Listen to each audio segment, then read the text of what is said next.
Assalamualaikum student, this is me Afshin Ahmed, most welcome to YouTube channel Dear Sir Afshin. Student, आज हम start करेंगे exercise number 5.1 और उसका question number 3 का पांचवा और छठा पार्ट रह गया, तो वो इंशाल्लाह हम इस लेक्चर के अंदर करेंगे। जो पहले 4 क्वेश्चन थे वो दोनों के दोनों जो इस लेक्चर यानी क्वेश्चन नंबर 3 की जो पहली 2 वीडियो बनी है वो दोनों की दोनों सेम है, लेकिन ये थोड़ी सी डिफरेंट है। इस वजह से ये आपको अच्छे तरीके से आपने ये सीखने की कोशिश करनी है। चलते हैं बेटा क्वेश्चन की तरफ। Shade the solution region of the following linear inequality. Linear inequalities बार बार बता रहा हूँ कि जिसके वेरिएबल की पावर 1 हो उसको लीनियर बोलते हैं। इनइक्वालिटीज के अंदर यूज हुई है, इस वजह से यूज कर रहे हैं लीनियर इनइक्वालिटी। इनको एक्स वाई प्लेन में ग्राफ बनाना है हमने, जो कि आगे हमने बनाया बिल्कुल उसी तरीके से। ये थोड़ा सा डिफरेंट क्वेश्चन इस वजह से है क्योंकि यहाँ पे एक वेरिएबल यूज हो रहा है। इससे पहले जो वेरिएबल था उसमें 2 वेरिएबल यूज होते थे। जो पहले 4 क्वेश्चन थे क्वेश्चन नंबर 3 के पार्ट, यानी उसमें दोनों वेरिएबल होते थे, तो एक्स इंटरसेप्ट वाई इंटरसेप्ट किया जाता था। लेकिन यहाँ पे ऐसा नहीं करना क्योंकि यहाँ पे एक ही वेरिएबल है, तो एक पॉइंट निकलेगा। सीधा सीधा हमने पॉइंट निकालना है। सबसे पहले वैसे करेंगे वही एसोसिएटेड इक्वेशन। क्या लिखेंगे? Associated equation. तो 2x + 1 = 0। यहाँ से आपने वैल्यू निकाल लेनी है। 2x ये प्लस उधर जाके आ जाएगा माइनस, ये मल्टीप्लाई इधर आके आ जाएगा डिवाइड। तो अगर इसको आपको पता चल गया कि ग्राफ में इसने कहाँ पे बनना है, आपने एक्स वाई प्लेन बना लेना है। एक्स एक्सिस ही है और यहाँ पे वाई एक्सिस है। यहाँ पे देखें कि एक्स नेगेटिव है, अगर इसको डिवाइड करें तो -0.5 बनता है, यानी -0.5 आप -1 लिख दिया, -2 लिख दिया। वैसे आपका जो पॉइंट है वो तकरीबन दरमियान में, तो यहाँ पर आ जाएगा जी x = -1/2, यहाँ पर आ गया। अब यहाँ पे देखेंगे, यहाँ पे जो ग्राफ बनाएंगे तो वो अगर x एक्सिस पर नंबर है ना, तो वो ऐसी लाइन नहीं लग सकती, वो पैरेलल y एक्सिस लगेगी। मतलब जो लाइन है वो सीधी ऐसे लग जाएगी, ऐसे सीधी ऐसे, ठीक है। ये पैरेलल टू y एक्सिस लगेगी। तो इसका ना एक और आपने काम करना था, इसका टेस्टिंग पॉइंट जरूर कर लेना है कि ग्राफ किस तरफ बनेगा। टूवर्ड रीजन बनेगा, रीजन ये है, टूवर्ड रीजन आएगा। ट्रू आया तो इस तरफ शेडिंग होगी, फॉल्स आएगा तो इस तरफ शेडिंग होगी। ये टेस्टिंग पॉइंट चेक करते हैं। तो टेस्टिंग पॉइंट में पुट x = 0, तो 2 × 0 + 1 > 0, यहाँ पे 1 आ जाएगा > 0, क्योंकि ये 0 आ जाएगा तो 0 + 1 1 नहीं आता है। अब वो इनइक्वालिटी का मुंह इस तरफ खुला है तो वो कह रही है 1 बड़ा 0 छोटा है, तो इसका मतलब ट्रू है। ग्राफ बनेगा टूवर्ड रीजन, यानी रीजन की तरफ।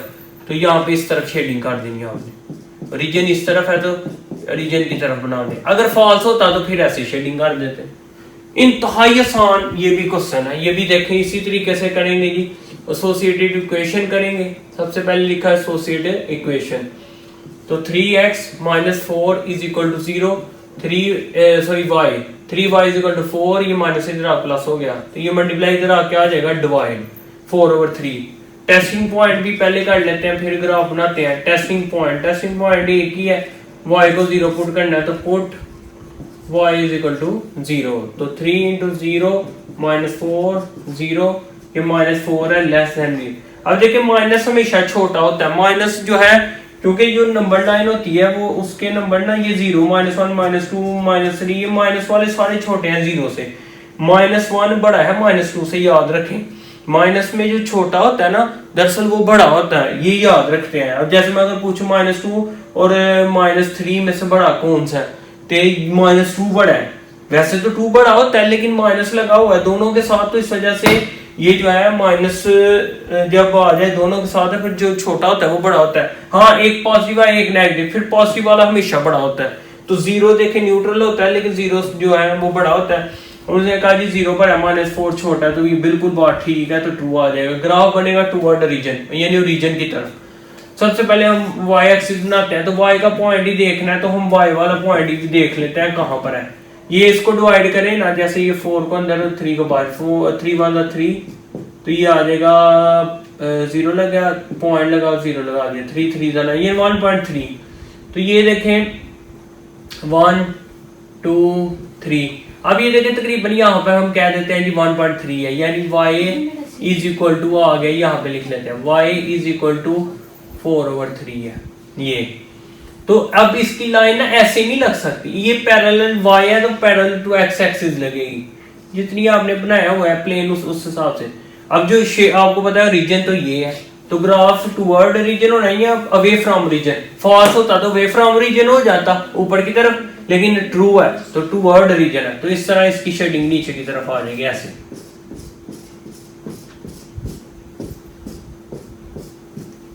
तो ये बेटा हमारे पास ये क्वेश्चन हल हो गया, और यही क्वेश्चन था आगे जो नेक्स्ट क्वेश्चन है वो लॉन्ग के तौर पे आएंगे। तो यही पहले 3 पार्ट इंपॉर्टेंट थे, क्वेश्चन नंबर 1, क्वेश्चन नंबर 2 और क्वेश्चन नंबर 3 के सारे पार्ट अच्छे तरीके से आपने सीख लेने हैं, क्योंकि इनमें से ही लॉन्ग पेपर में आएगा। और रिव्यू एक्सरसाइज तो वेरी वेरी इंपॉर्टेंट होती है, इस वजह से मैं कोई भी क्वेश्चन नहीं छोड़ता।